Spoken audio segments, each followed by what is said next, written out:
Today we're talking about Black excellence here on the BG Show. Hey everyone, it's your boy BG. And the reason why I'm here in the Eaton Center standing in front of this store that's under construction is because what's behind here is a prime example of just that. But before we go any further, I need you to subscribe to this channel, tap that notification bell, and follow us across all of our social media.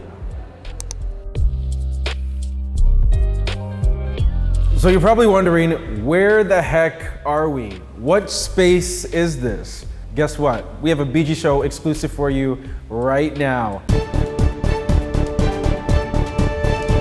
This is the new location of Black-owned T.O.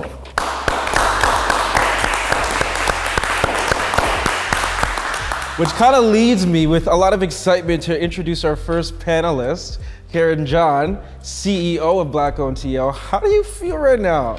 I feel excited. I also feel very overwhelmed because we're opening very soon, but I'm really, really excited. And when we talk about very soon, which date are we talking about? October 30th. All right, that means everybody has to come on down to the Eaton Center. Yes. All right, and the Scarborough Town Center location is still open though? Yeah. Awesome, well we're gonna get into your story because of course you've inspired so many people.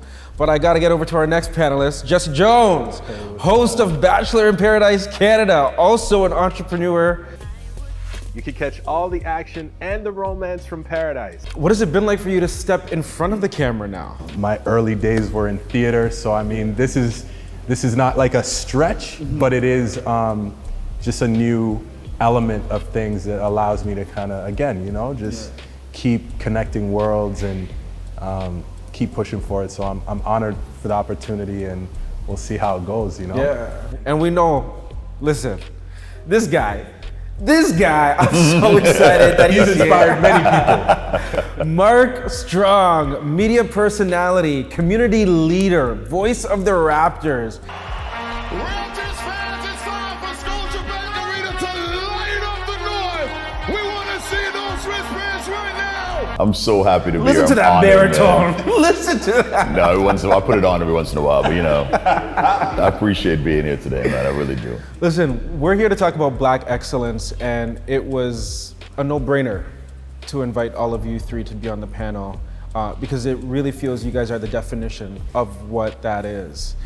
I would love to know from you, I mean, how do you define Black excellence? Kerin, I'll start with you. Me personally, I grew up basically in the hood, and What hood are we talking about? Chichiwe. All right. Chichiwe. I grew up in Chichiwe, and for me, I just see so much resilience, like from immigrant parents, first of all, and then from also like the children and the youth that I see in my community, because we like push all the barriers. Yeah. For me, that's just Black excellence right there, because I myself, I'm pretty young, I just turned 25, and I see people my age doing really, really big things, and just watching the next generation just soar and do things that our immigrant parents came here and wanted us to do. That to me is just Black excellence all around. That's crazy that you're just 25. I mean, that's amazing. Jesse, what does Black excellence mean to you? It means a lot of things. I think it means tenacity, self-worth, self-understanding, you know? It also means legacy, being able to have things that then are passed down and then, you know, taken on and grown and then passed again, right? And I think that that's a big thing that I think about a lot when it comes to our community and our culture. Excellence to me, I think excellence comes from your essence. So a lot of people come from nothing. A lot of people come from low places. But if they know their essence means something to go further, they don't allow their circumstance to keep them where they are. They strive to move forward, they strive to get better, and they strive for excellence. And I don't think anybody can actually accomplish excellence, because excellence has no roof, and you have to continue to move forward. You can be as strong as you can. Everybody loves the A's and the A+, but sometimes you can get past that and go further than what people label you to be or ceiling you at, you know what I mean? So if you're able to reach within your essence to know that that's where you are, that's where you draw from your excellence to become something bigger than what everybody else sees you to be. I kind of get goosebumps that we're doing this episode here in this location because of what Black Black-owned TO means to so many people. Like, you think about how many small Black-owned businesses couldn't get into certain retail stores or couldn't get their products shown to the general public. You're doing that. Yeah, it was just really important to me when I got the opportunity to be in Scarborough Center, because I know that, and I know all the vendors that I have in the store personally. Like, I have conversations with them, and I know how hard it is to get into like major retailers. Just from being in my store, a lot of these vendors have had bigger opportunities because now they're being seen. Wow. Right? So a lot of them have had like corporate orders because it's like, oh, I found this in Black in Toronto, now I want to do a big order. Or they've been, you know, introduced in like other major retailers, like especially like Indigo. I feel like Indigo is like doing actually a really good job when it comes to being inclusive. And that's what I wanted, because I know that my stores are only short term. So if vendors can come into my store, get the exposure, and then go on to, you know, do greater things because now they have more customers and now people are seeing them, that's the biggest goal that I have. Yeah, this conversation is getting good, but listen, I need you to do this right now. Subscribe to this channel, tap that notification bell, and follow us across all of our social media. The links are in the description below. I've learned a lot, and now I kind of fully understand how everything works, so. Well, you took a risk. Yeah. Right? And I think for a lot of people out there, we don't necessarily have that privilege all the time of taking a risk because there's so much at stake, right? And like, Jesse, I mean, you've taken a risk. Yeah. Right? You're doing that actively right now. 100%. Where do you find that motivation? Where do you find that inspiration? I think it helps, you know, having you know, great role models, people in your community, in your household, outside of your household that you've latched onto to say, like, I appreciate how they move. And I was lucky enough to have those people as parents early on to see certain things. But then it's like, I remember one day I committed to wanting to live and do the things that meant the most to me and that I connected with most. And I just decided that it's gonna take some time, but I'm not gonna go in any other directions. I'm gonna centralize my activities around the stuff I wanna do. That takes a longer time, but if you can like unlock, you know, the code, you know, it's a wonderful place to be. Who else are you gonna gamble on if not you, you know? No. I feel like you're preaching to me right now. No, I mean, look, I mean, everybody knows what I did. But I love that you said, like, it's also about like recognizing, you know, people who were influential in your life. Like, again, I started off in the broadcasting world, and like Mark, I've told you this, like, I listened to Flow when you were at Flow, when that station was doing what it was doing. That was inspiration to me. You weren't just that, you're still that to so many people. And you're still reinventing yourself. How do you find that motivation and that inspiration? I have this fire to walk the unconventional road, and that's a very Brandon Gonez thing as well too. There's nothing that the world of Toronto loved more than to see you not only move from be where you were, which was an incredible place to see your face, see your representation, hear you, but to show that you can do this on your own in an unconventional way. People would think, see, yo, if I got a chance to work them places, I'd stay there forever, and you know what I mean? Outside of that, I can do all that, or I can literally take path into my own hands like Brandon Gonez did. So for me, the inspiration comes from seeing this type of inspiration. A lot of the things that we need to keep thinking about is making sure our brand is solid. Outside of the entity that we belong to, because we all know that sometimes things can happen, and if one thing changes, you don't want to be the X person, like the X guy or the X female. Oh yeah, that person was connected to this and that's the only way they know you. If you have a solid brand that means something to people outside of wherever you are, you're gonna be good wherever you move. And people are gonna move with you because they connect to you. We all have to get around each other. And like you said, she is ours, I ours, you're ours. Like, I think that's a thing that 2020 did for us all. It kind of said, hey, if we're not holding each other and linking up a little bit more, like, it's a wrap. Right? I mean, that's the best segue for me. Like, as soon as you mentioned 2020, I get shivers. We witnessed it. We witnessed some of our peers, like, emotionally display the burden of what it sometimes can be like. And we've also heard a lot of companies make a lot of statements and so forth, you know? Some companies, it felt stronger than others. Like Uber, for example, blatantly said, don't use our app if you're not about it. Since that moment, it's like been more than a year later. How do you guys feel about like how this world has changed? I see a shift, especially like within the Black community, like for sure. I feel like we're a lot more cautious of where we buy.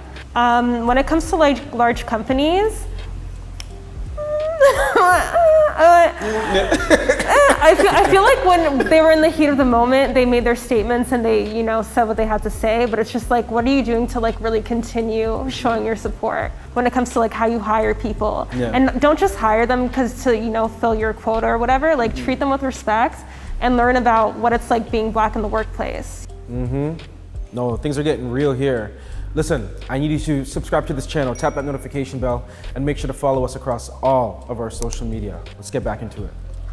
Everything getting back to normal has always been a worrisome topic for me, because normal wasn't good for us. I don't care what anybody thinks before COVID. Normal wasn't good. People weren't speaking up about what was happening. People were getting treated certain ways. You were losing jobs. You weren't getting jobs because people looked at your postal code. There's a normalcy that we didn't benefit from.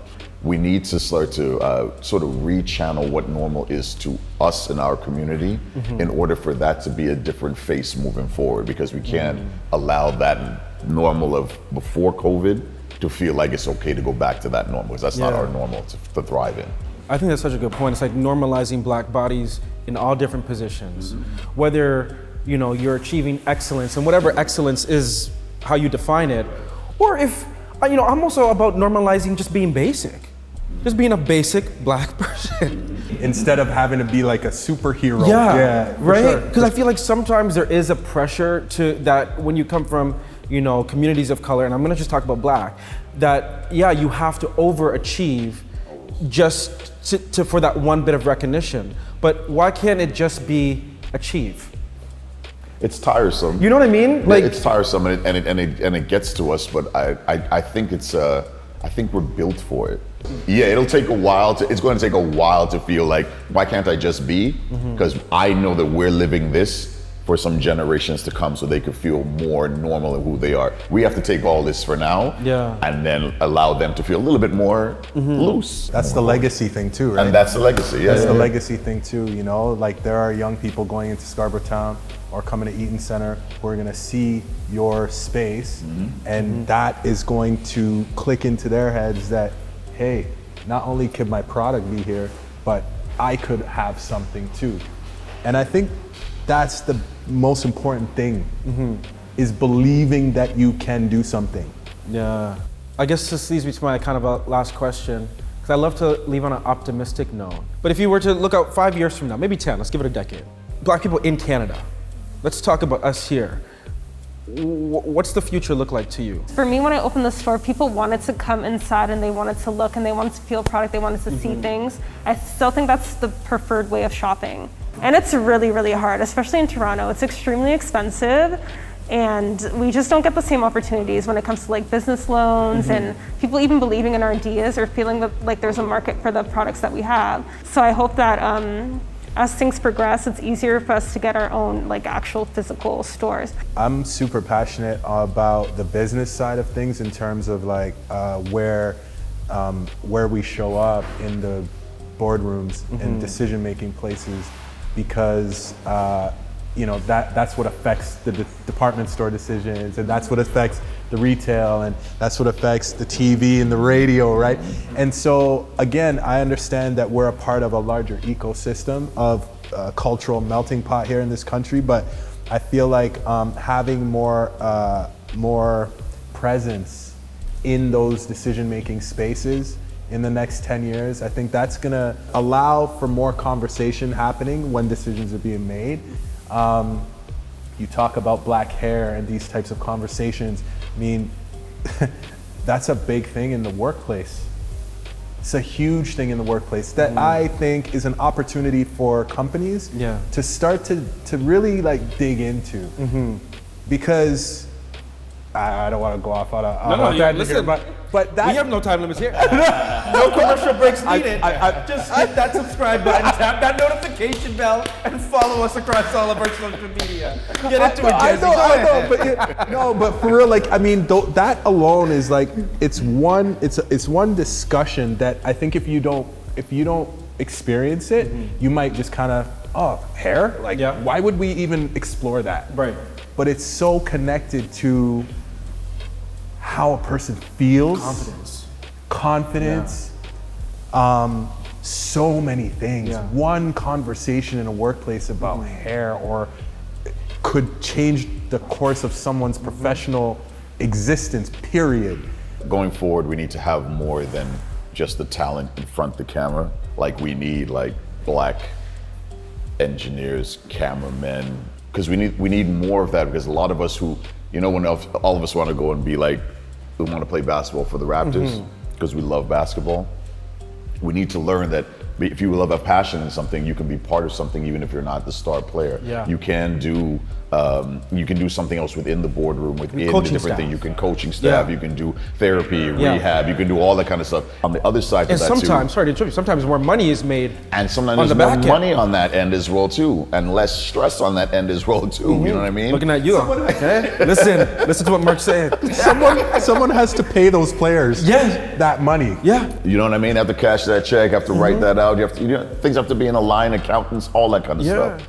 And the other thing that I hope for that happens in 10 years that I think people have been hoping for decades within the black community as well too, is that we need a hub of some sort of a black excellence moving forward in order for us to feel like if we have that foundation, then we know where to finance homegirl, we know where to tell people to find homeboy, we know where to tell Mark where to do his voiceover. So we have all of that in one or two different hubs that we can go to. Because right now, I think all of us are we're just hoping to be as strong as we are in what we do and make it work.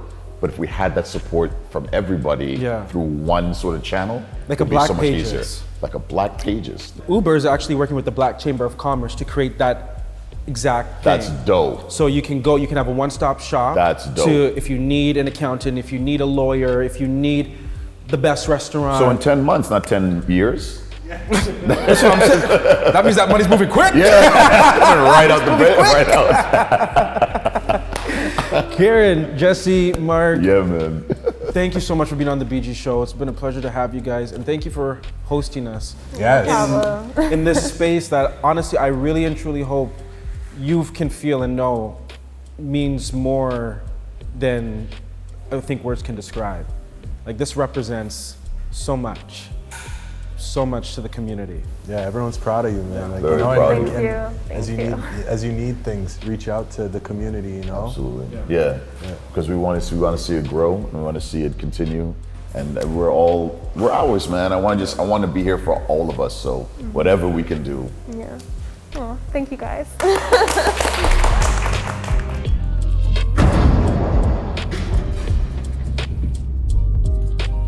Hey BG Squad, thanks so much for checking out our channel, and listen to this, we have more great content for you, like this video right here and this video right here.